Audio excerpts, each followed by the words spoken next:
part one. The first project here is Kampala Sanitation Program phase 2.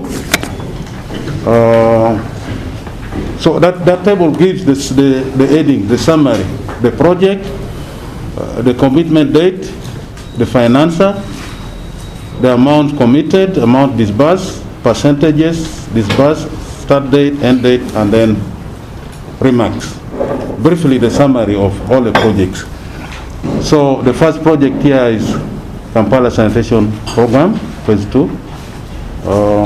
Commitment date was 5th November, being financed by African Development Bank, and the amount committed was $26.85 million US dollars. Disbursed is 24.8. Giving a percentage of 92.7%. The start date was 2018 and the end date is 2020. So the last column gives us progress.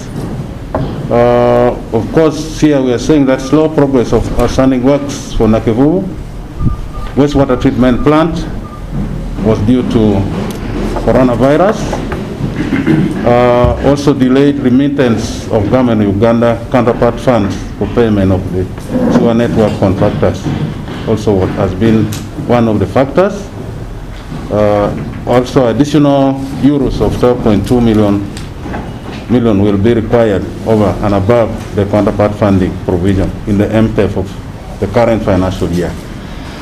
The second project is Farm Income Enhancement and Conservation Project, phase 2. Commitment date is 2011. Financed by African Development Bank. Amount committed is 76.7 million US dollars. Disbursed 48.9 so far. This gives us a percentage of 63.8. The project is due to end in December 2021. Some of the bottlenecks also refers to COVID as one of the factors, because I think the lockdown was about 4 or 6 months. The second factor here is unforeseen extreme weather events. According to the second sheet, which led to floods in the scheme areas, and this made some of the roads impassable. The other factor has been low government of Uganda counterpart funding. So, this also affects this performance. We think that the remaining activities to be finalized by December 2022. We have actually made a request to African Development Bank to give us an extension of 18 months, and this will be done by Ministry of Finance. The third project is multinational Lake Edward and Albert Integrated Fisheries and Water Resources Management, what we normally refer to as LIF 2. The commitment date is 2016, financed by ADB, African Development Bank.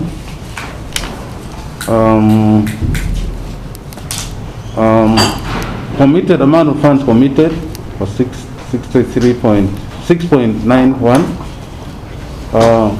Committed amount so far disbursed is about 6 million US dollars. So performance is at 87%. The start date is 2016, May 2016, supposed to end in June 2021. What we note here that in the progress is that the bulk of the unabsorbed funds is actually for research vessel for Lake Albert. We are procuring a research vessel, and the major parts of this vessel had to be manufactured and shipped from China and Europe, and this has also been affected by the pandemic. The next project is water supply and sanitation phase 2. Commitment date March 2016. the financiers, African Development Fund. Amount committed $92 million US. Disbursed 91.6. It has performed at 99.2%. We're almost there.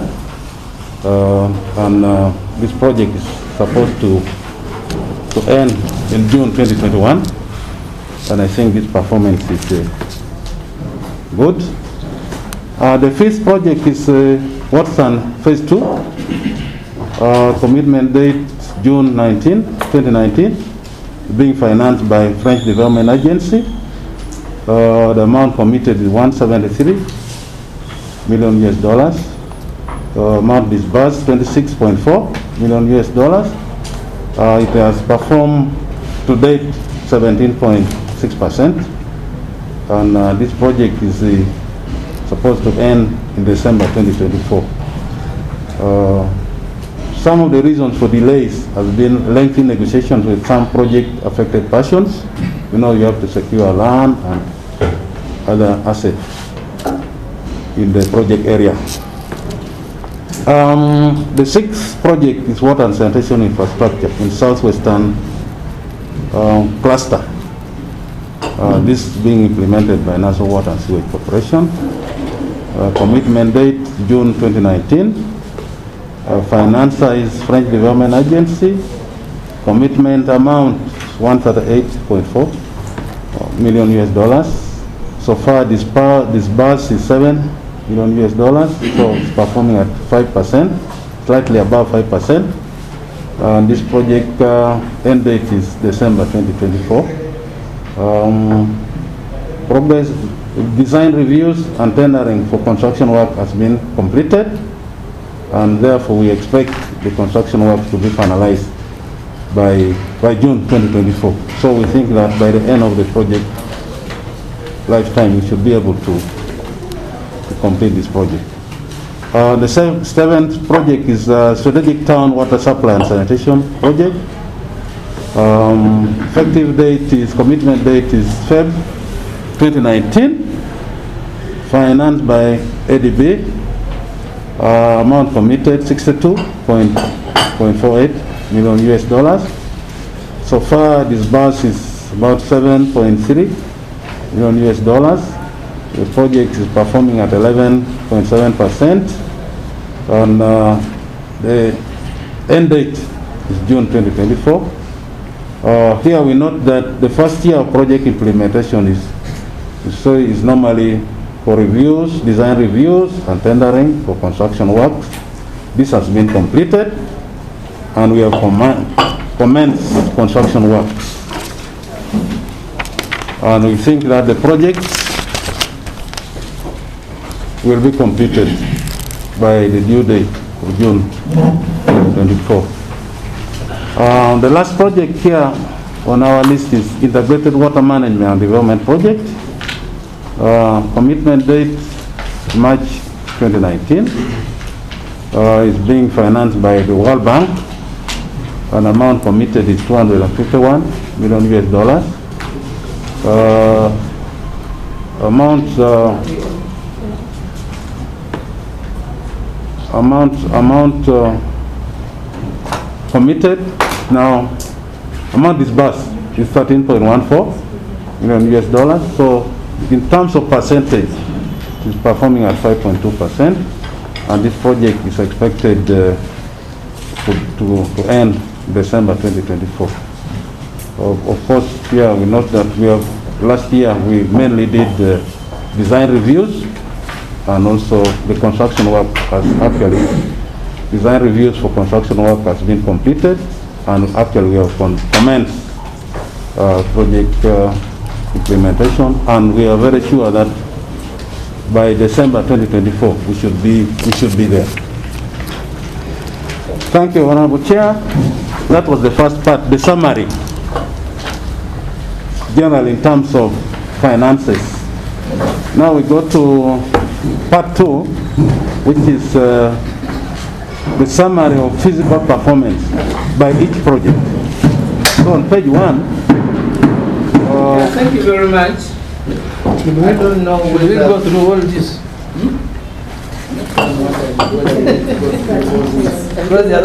We shall refer to them during our discussion. If there is any reference, then we touch on. Thank you very much for summarizing the presentation. But one thing I've noted is that COVID is for real, it has been there, but I think it has become endemic. Because when you look at the first project, which was supposed to end on May 30th,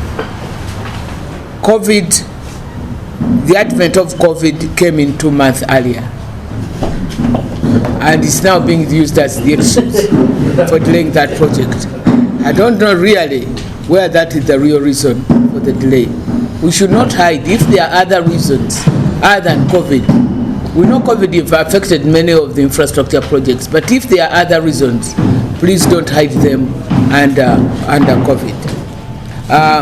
Another thing here which I've noted, one of the reasons for causing delays are the PAP negotiations. I thought we had agreed, that before you come to present your loan request, you must be quite advanced in your negotiations with PAP.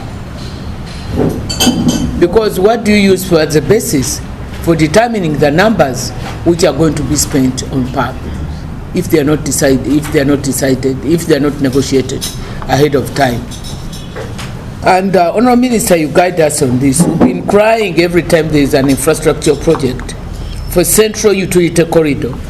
What is the government position on the Central Utility Corridor?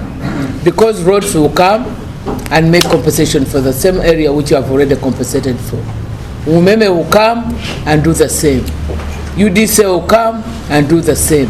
What is the government position on establishing central corridors for utility lines? On counterpart funds, we've been quite tough on confirming that there is a irrevocable commitment from the Minister of Finance to provide counterpart funds. And it is you people who always tell us that the money is provided in your budgets and it is ring-fenced.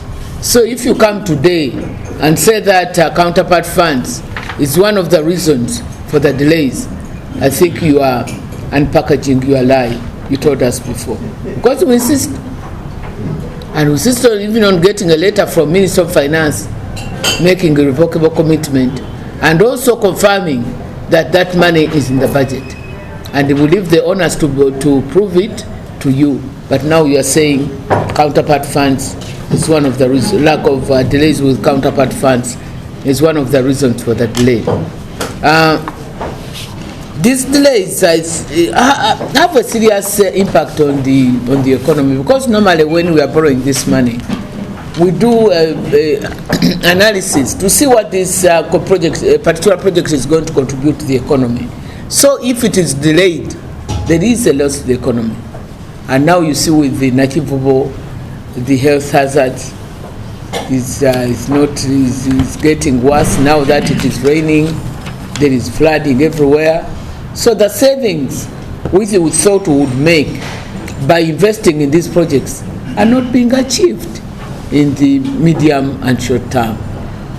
Honourable Minister, I put it to you to propose a way forward to expedite the implementation of these projects. I now invite my colleagues, if they have anything to add, to do so before the Honourable Minister and his team come in to respond.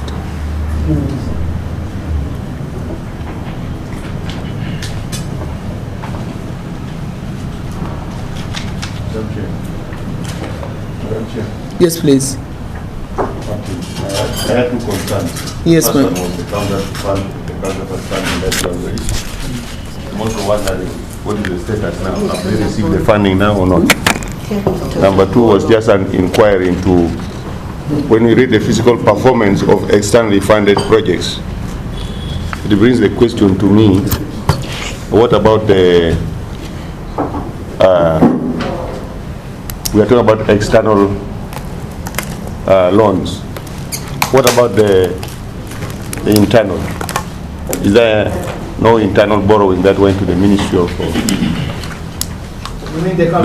domestic borrowing? Is there no domestic borrowing for Ministry of Water also? That went to any project in the Ministry of Water? Because here we are talking about external funds.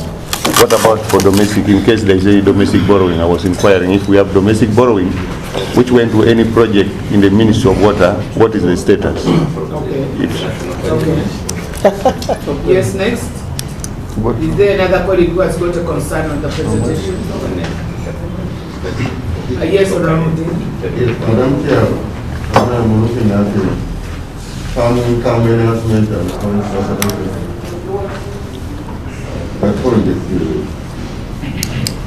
I'm looking at the physical performance.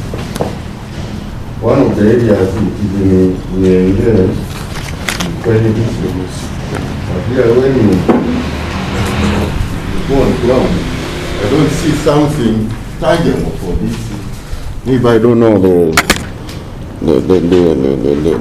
the output of the project, the only thing which you see a beautiful one is a signpost. They have a very nice signpost, but when you look at the project itself, and the Honourable Minister, that is our area, you know it. I don't see anything really. And even one old man asked me, I don't see what are these people trying to do here. Seems even the one they don't know what's happening in that side, that area of Ngege. So I want the Honourable Minister to at least shed more light. So when I also go back, they don't ask me the same question. But for the signpost, you are perfect. It's a nice perfect.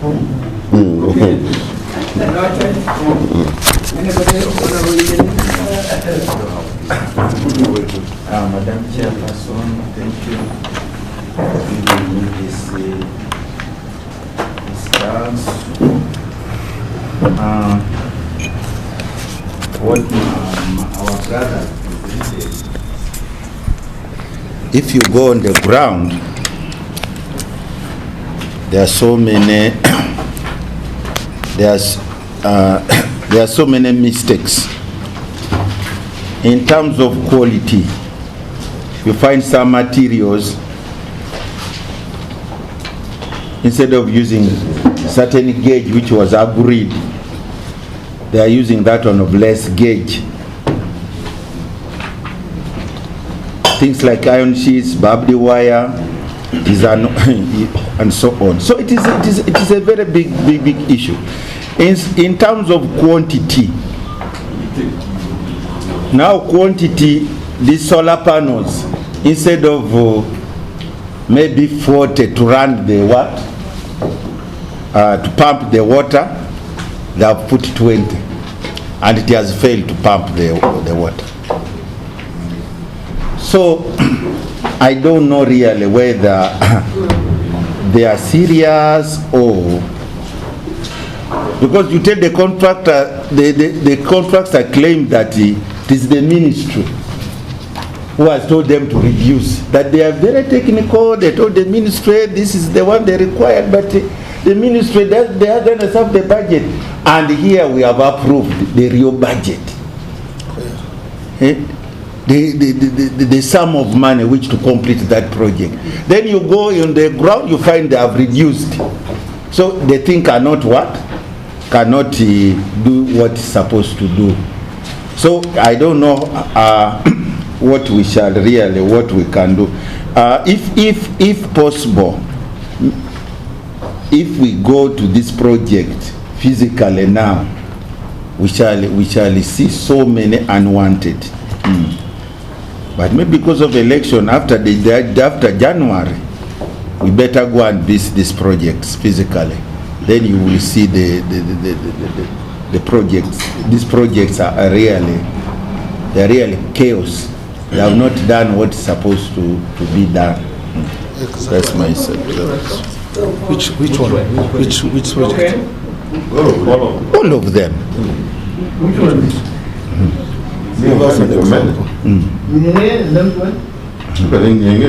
Yes.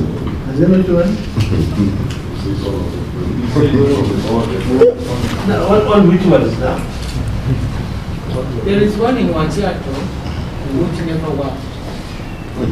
Reason because they have put, they reduce the I don't know what requirement. happened, Yeah. but they dug some well, put their solar panels to pump the water, but it didn't work. Is it under Pittsburgh? I don't remember what is on the side, but there is a very beautiful side. Now this one you have given to MPs, they're under what? The thing has So failed what to the work. natives have done is find alternatives to use for the solar panels. They have now all disappeared. Which place is that? Wachiato in Nakaseke.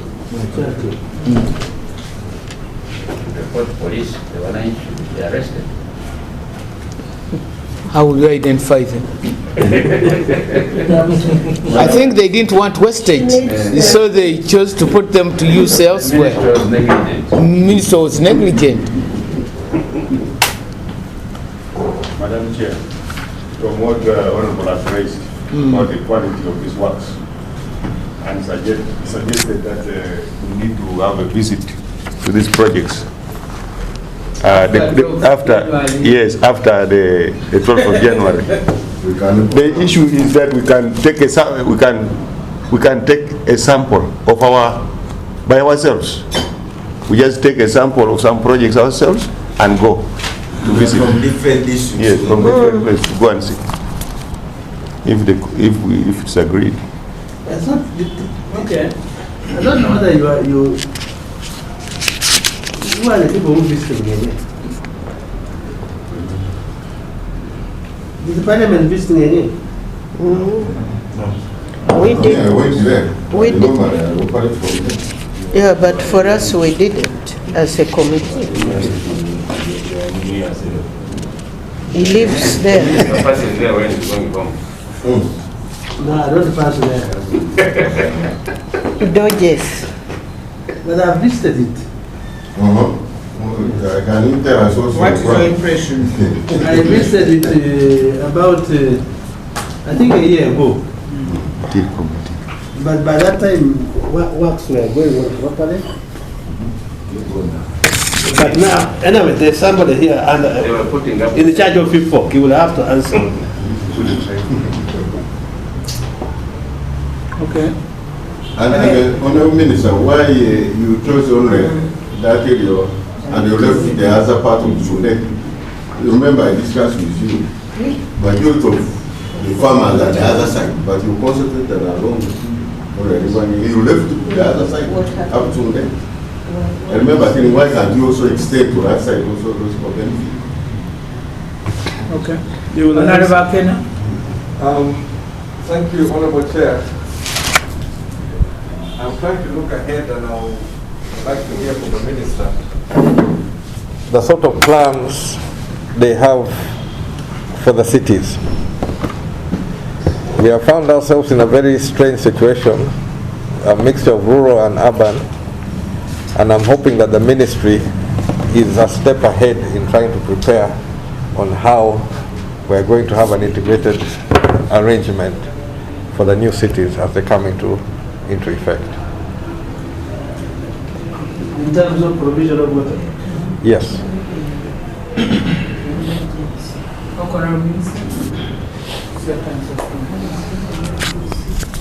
Thank you, Madam Chair.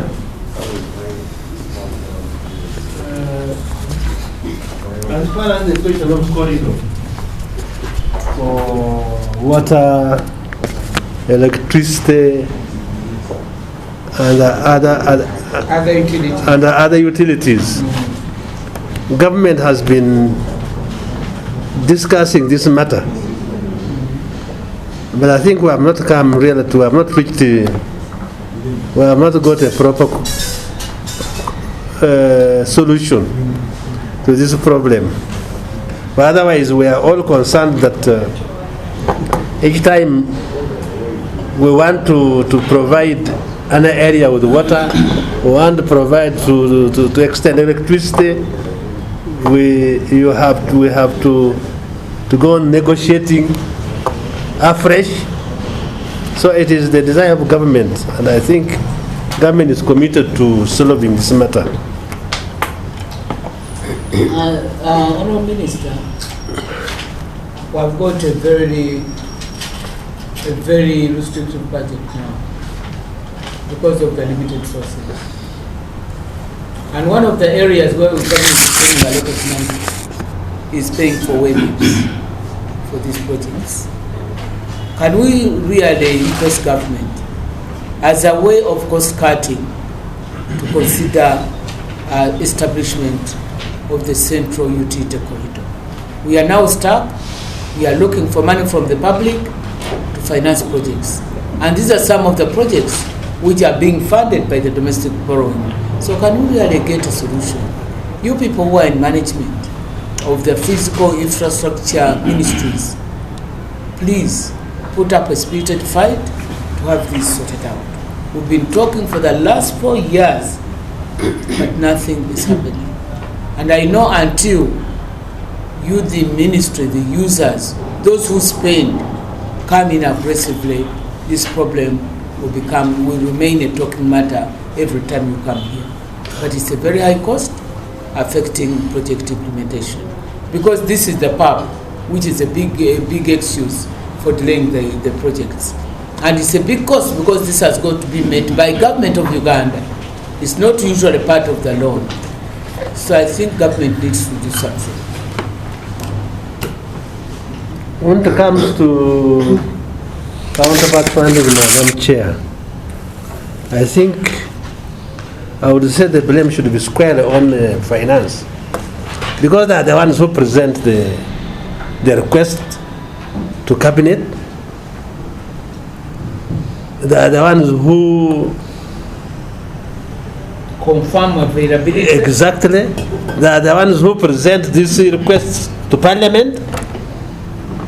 So it beats our understanding why, in the end, almost every ministry is complaining.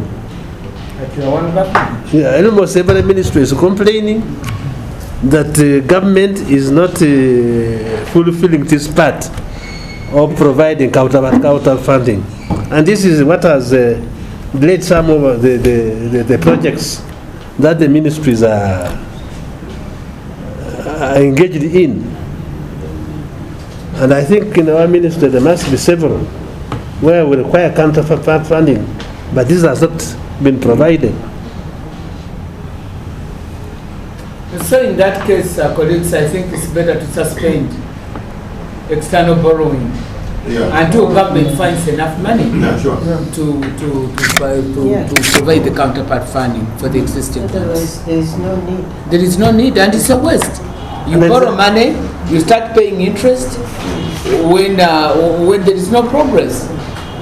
Chair, it is unusual for an honorable minister in the same government to start blaming the Minister of Finance in front of the Committee of Parliament. You are actually blaming yourself.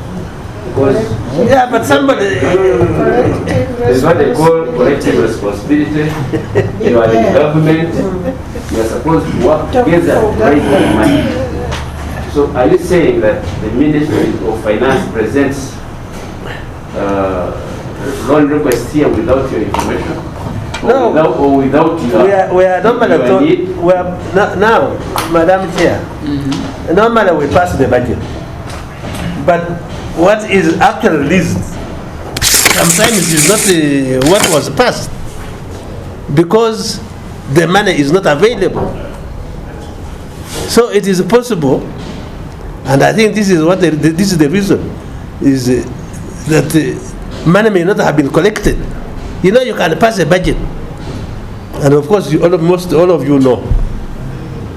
And Madam Chair. Can you allow me to finish, please? Yeah, you can pass a budget, but it doesn't mean that all the money will be released. Yes. So I'm not. I'm only saying that this is a matter to be answered by finance, because for us, when we request for these loans, finance gives us a certificate of financial implication. We receive it, We proceed to, the matter goes to cabinet, it comes to parliament, the loan is passed. Madam Chair, I rarely defend any minister, but in this case, when we are talking about collective responsibility, it is on the decision made in the cabinet. In the cabinet, it is agreed that the Ministry of Finance should provide the counter funding. That is the position of government.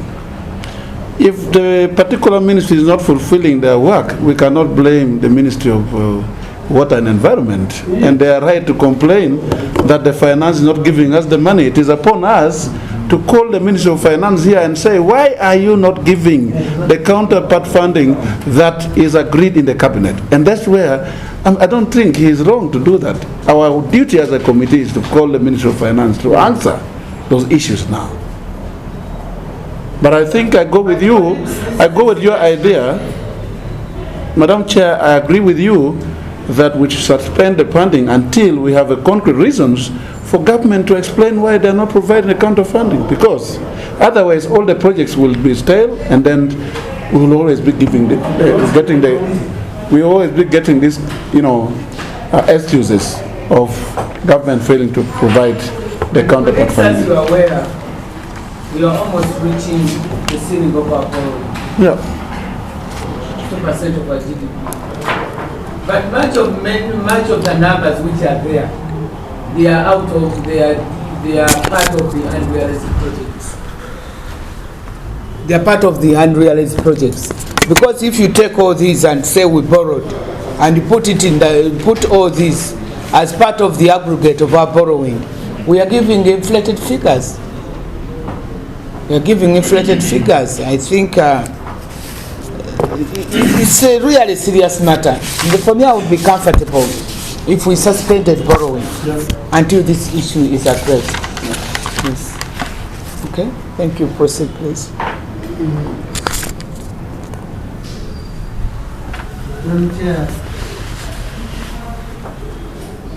I will ask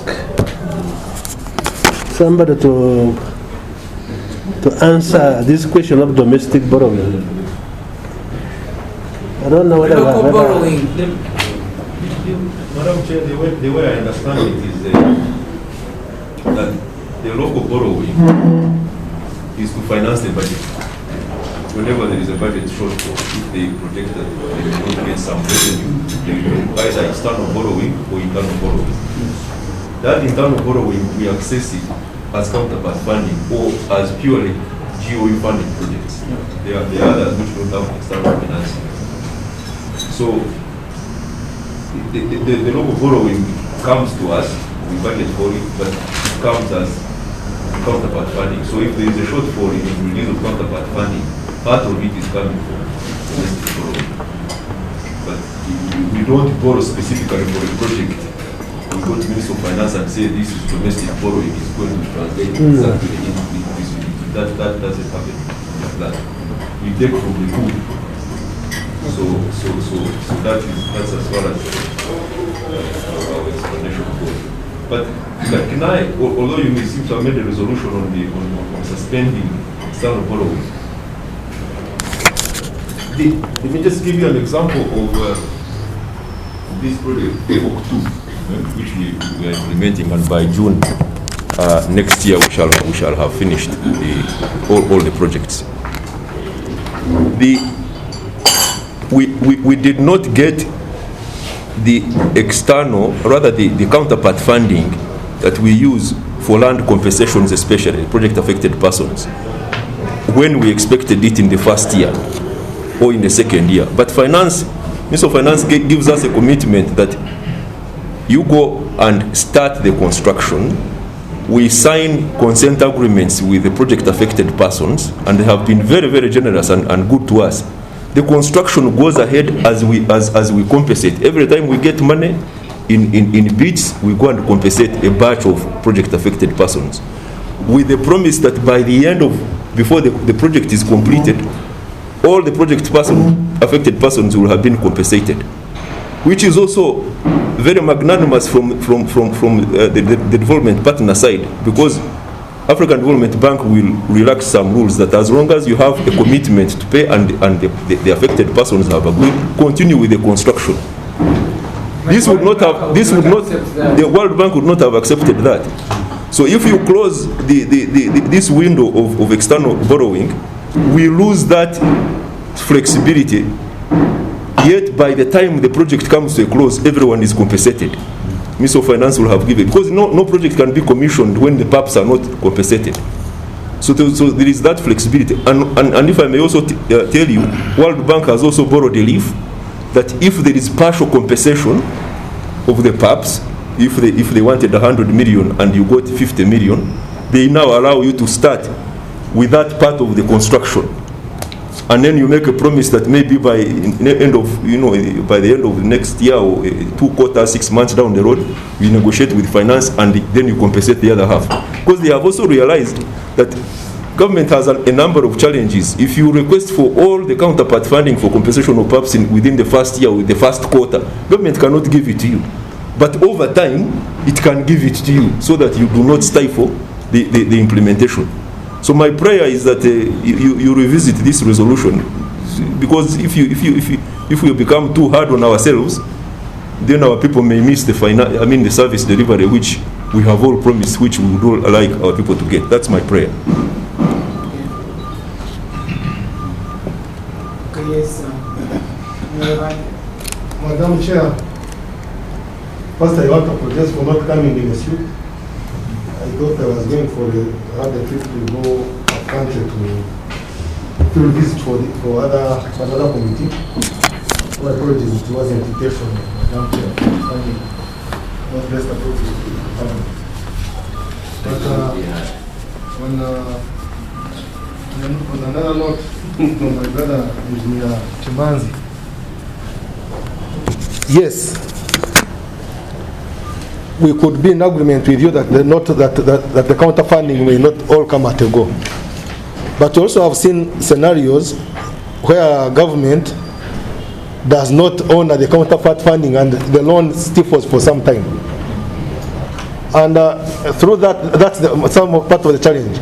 I don't know, Madam Chair, whether we could get a guarantee from the Minister of Finance that indeed, very, very fast, when we pass this, then the part of the counterpart funding will immediately come in, so that we do not get delays in loans that we are giving out.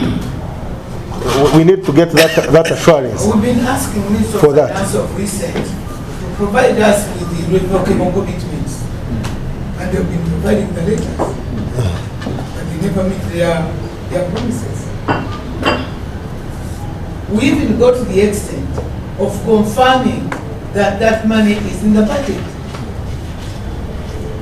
but it's not realized. So could you call both of them here? Yes, Honourable Minister, please proceed with the next question. The next question is on the FIFOC. Yes. Many questions you need to answer on that. Thank you, Chair. I think here is one comment about what is in Ngenge. The honourable member mentioned that there is nothing visible except the signpost. But honourable Minister, you've been to Ngenge, and the signpost is good, yes. But the infrastructure is there, and Ngenge is in the lead of all the schemes. It's at 98.2% completion of infrastructure. But I would like to mention, Chair, that infrastructure is only part and parcel of completing the irrigation scheme. By infrastructure, the reservoir, the canals that take the water, both primary and secondary canals, the offices, and the various other infrastructure there, they are at 98.2%. But we have to empower the farmers to run, to maintain and operate this infrastructure. At the moment, we are undertaking, we have established a farmer-based management organization, and it is undergoing training so that they know how to maintain those canals, they know how to utilize the water, they know how to share that water, how to operate the gates to their fields, and so on and so forth. Secondly, we are also building their capacity in irrigated agronomy. And currently there are demonstration sites in the scheme to empower these farmers in crop production processes. There are several rice demonstration sites in there, and the farmers are having hands-on training in groups. They are using the farmer field schools approach. We were interrupted by COVID because these groups could not operate.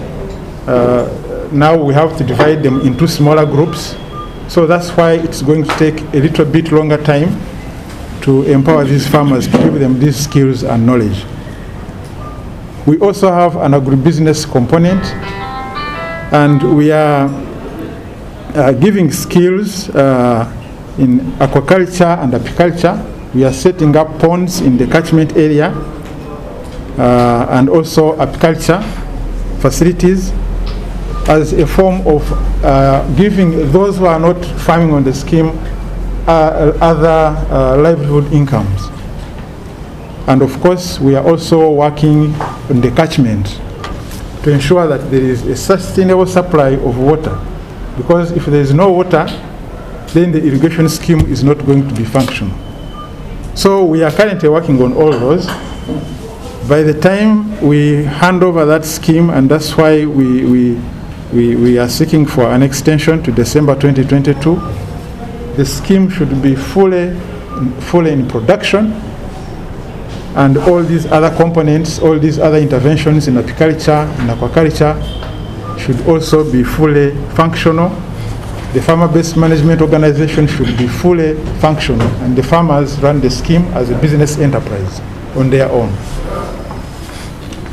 I don't know this, whether this one covers the demos which were established. I don't know whether they fall under this. For instance, there is a scheme which was an irrigation demo in my area. It broke down as soon as the... This is Chiboko, near the water supply, near the Chiboko water supply. This is like the mini irrigation schemes. Yeah, the mini irrigation schemes. That one I will follow up. Yeah, it's a separate. But Madam Chair, you have been saying that they have established farmers, mobilized farmers to rice. That area, before you came in, people are growing rice on their own. I don't think you have added the value on maybe you talk about the others, but on rice. Any person who goes on that road knows it. People have been growing rice along with that on their own. I don't think they have real benefit from this. Well, maybe in the future, but as of yesterday, no. I can't say no. Madam Chair, I think we should arrange and take the members of the committee to go and look at the project. So that some of these issues are sorted out on the side. And then we have an engineer to explain what is supposed to be done. Because if my brother goes there, he's not an engineer, he has not seen the bill of quantities, he doesn't know what he's supposed to. Because now he's telling us that barbed wire was not proper barbed wire was used. You know, you need. I was a chairman of LC5.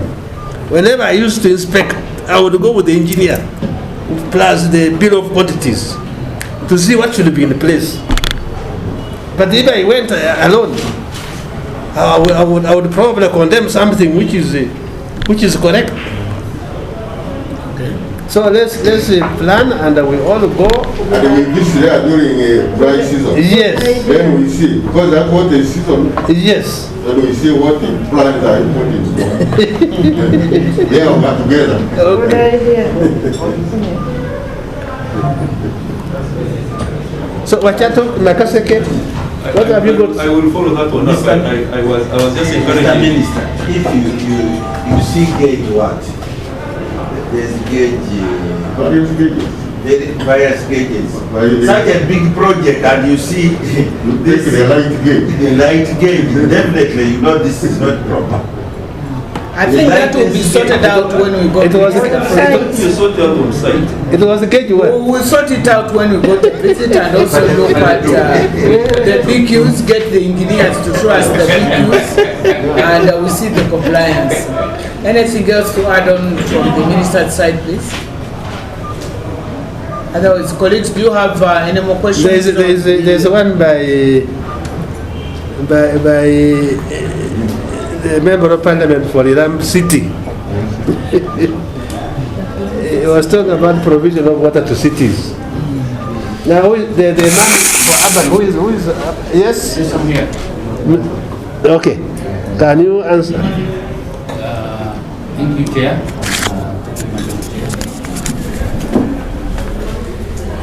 My Minister, the plan for the cities, especially the new cities, is something we have embedded within our 5-year strategic direction for all the cities that have been approved.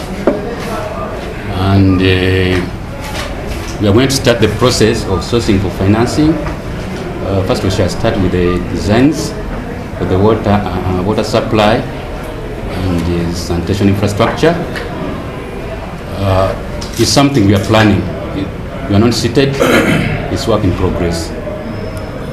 Honourable Minister, to avoid the mistakes of which have been made in Kampala and other big towns, can you please take the physical planning seriously? And the issue of the central utility corridors should be part and parcel of physical planning of the new cities. So that we avoid the mess in Kampala happening in the new cities. And the balls, Madam Chair, in the city with the ball here.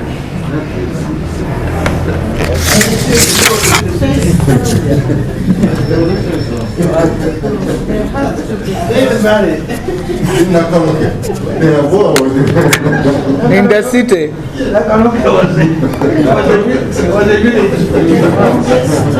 Through my minister, just to add information to them, because this is a process. The new cities were predecessors, but they are not.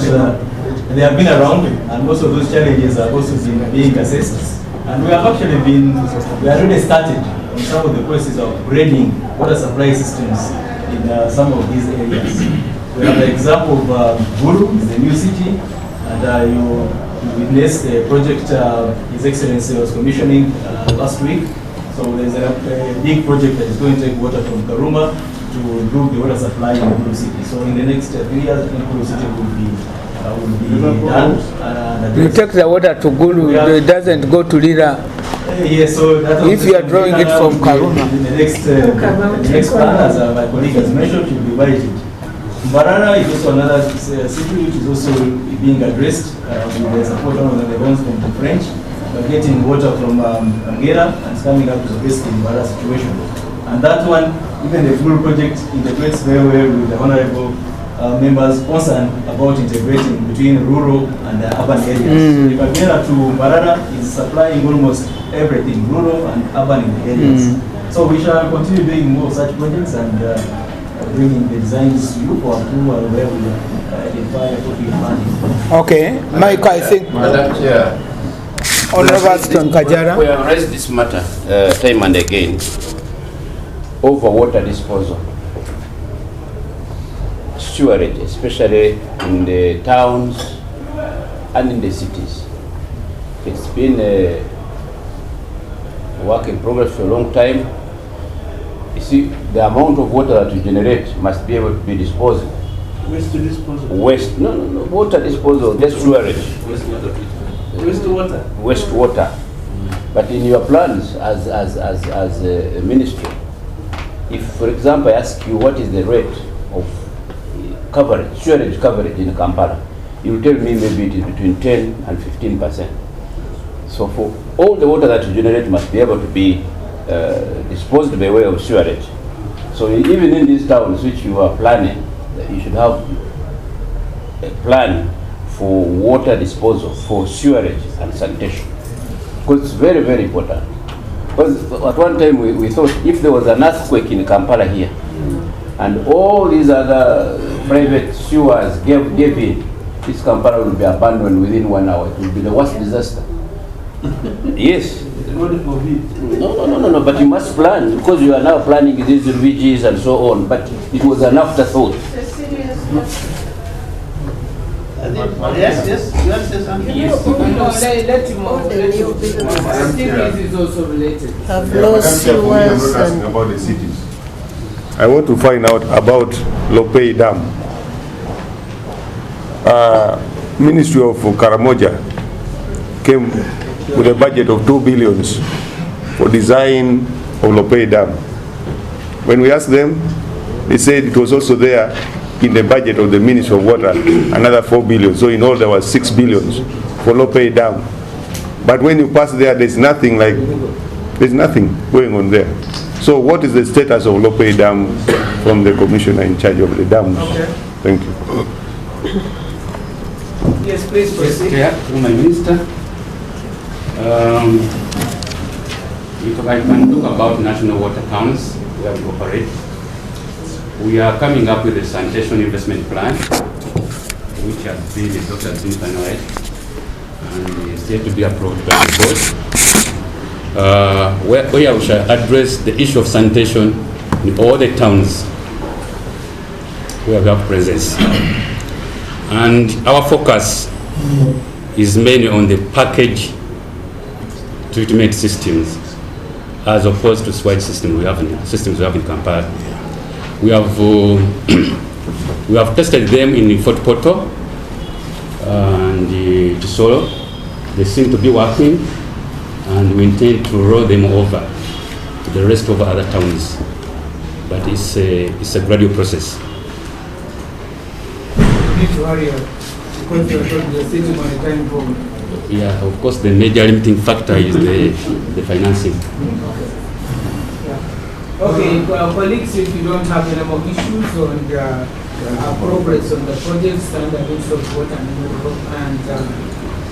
Water and Environment, I would like to invite the Minister to give us progress on our scheme. Okay. The pay down, okay. The pay down is a fantastic site for a multi-purpose water dam where we can impound up to 100 billion liters of water, 100 million cubic liters, and we use it for livestock watering, use it for irrigation, use it for aquaculture. It can transform that entire area. Preliminary estimates from our draft design, remember we presented to the Karamoja MPs our draft preliminary design. Now we have improved it. Maybe we need to make another presentation at an appropriate time to update them. You need financing of about $200 to $300 million for that project. $300 million? Yes. Multi-purpose. It's a big project. It's a big project. It would also help us in flood control. You know, all the downstream areas would stop flooding. So it's potentially a very good project, and can transform that beneficiaries. So what I owe you is another presentation, just to update you on the designs, which we're about to approve finally. And then we work together to look for financing. This is not a small financing, but we can do it in phases. First we construct the dam, and then we go get more financing, we do the irrigation command area, we do that. You can do beef farming there and export.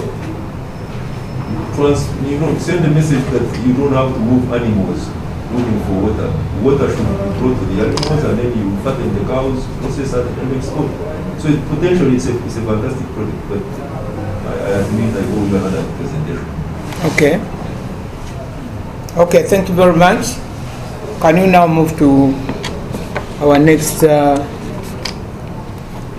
request, the update on the schemes which we are, I don't know whether to call it pledged or what, to our constituencies. But we've got a colleague here who arrived when we were busy in the discussion. I would like to request him to request